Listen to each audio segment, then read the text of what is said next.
Hey guys, good morning. It's Saturday and so today mag-check tayo ng mga naka-air dry nating succulents and sorry guys, kakagising ko lang. So today, check natin yung mga dito, yung mga naka-air dry nating mga succulents if meron na ba silang roots kasi if meron na, pwede natin silang i-replant. So, tara!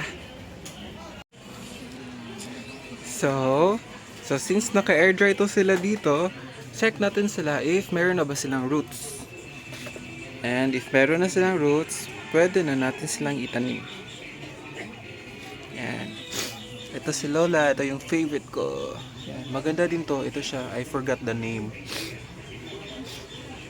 Basta ano, kang Sir Josh succulents ko to nabili. Yan siya, kang Sir Josh.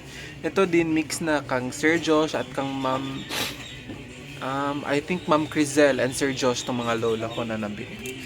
So check natin si Lola if meron na ba silang roots. And then if wala, remove na lang natin yung mga dry leaves nila. Yan, fix natin yung yung phone. Ito.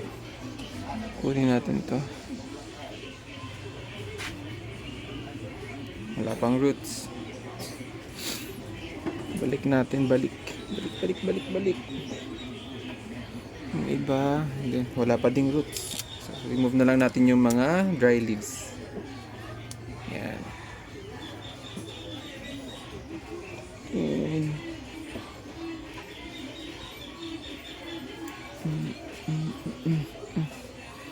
Ito, wala pa ding roots. Cut natin to.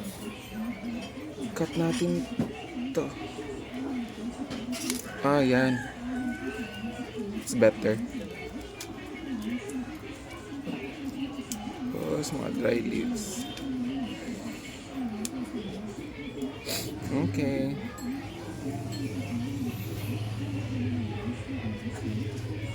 Ito din. Kuha na lang ako ng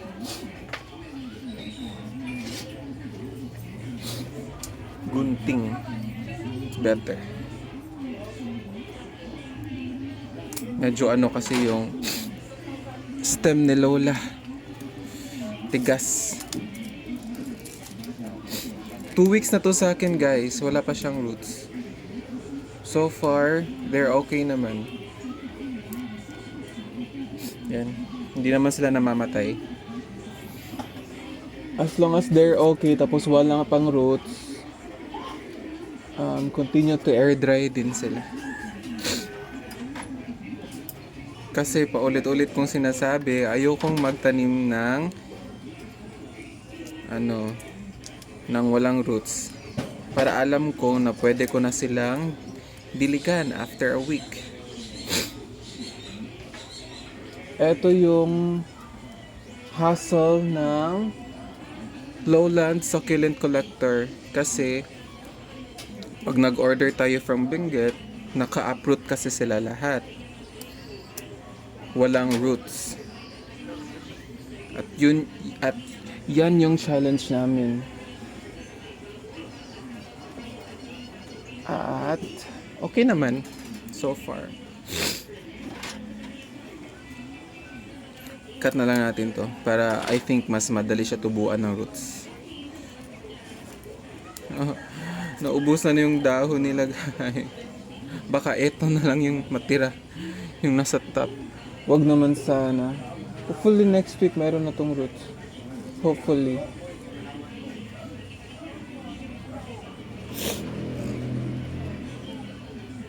Eto, may roots na to oh.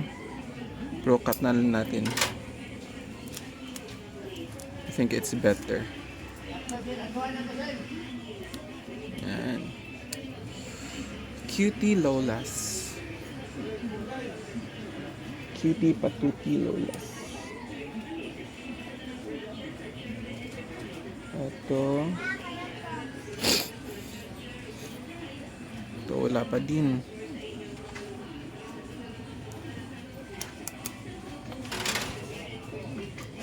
Baka next week check natin sila ulit, baka meron na tong mga roots.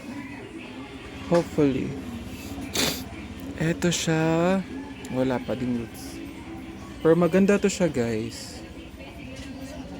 Hindi ko lang alam yung names. Sir Josh, baka nanonood ka, paki-comment. I think din niya alam yung ID. Ito maganda din to, wala pa din tong roots. Ah, meron na siyang tiny roots, oh. Cutie. Next week, if dadami to, tanim na natin. Ito din, pink pebbles. Kaya hindi na ako nag-aano ng pink pebbles kasi hindi sila masyadong nag-acclimate dito at nang lalagas talaga lahat ng dahon niya. Pumapangit siya. Kaya yun. But still, nag-order pa rin ako kasi who knows, makuha natin yung timpla niya. Ito, wala pa ding roots. Ang laki nito. Yan, balik natin. Yan.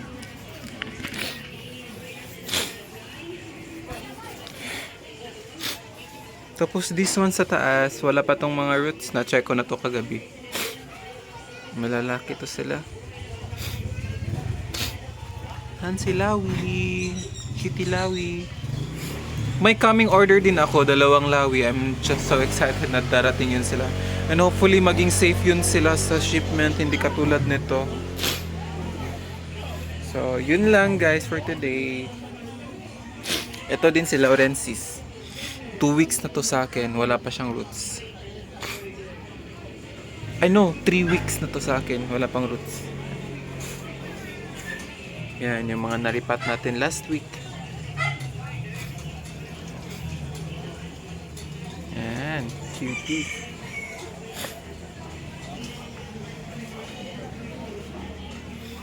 Yung mga succulents ko dito guys, they're just simple lang, humble. Very humble succulents. Ito malaki to. Habang tumatagal, gumaganda to.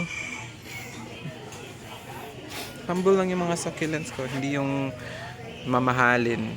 Kasi natatakot ako mamatay yung mga imports. Kaya ito lang, simple. But still pretty. Madiba, malaki to. Shooting star. Black Prince, I think. Ito, may Tinkerbell variegated ako dito guys. Ang tagal niya mag-acclimate.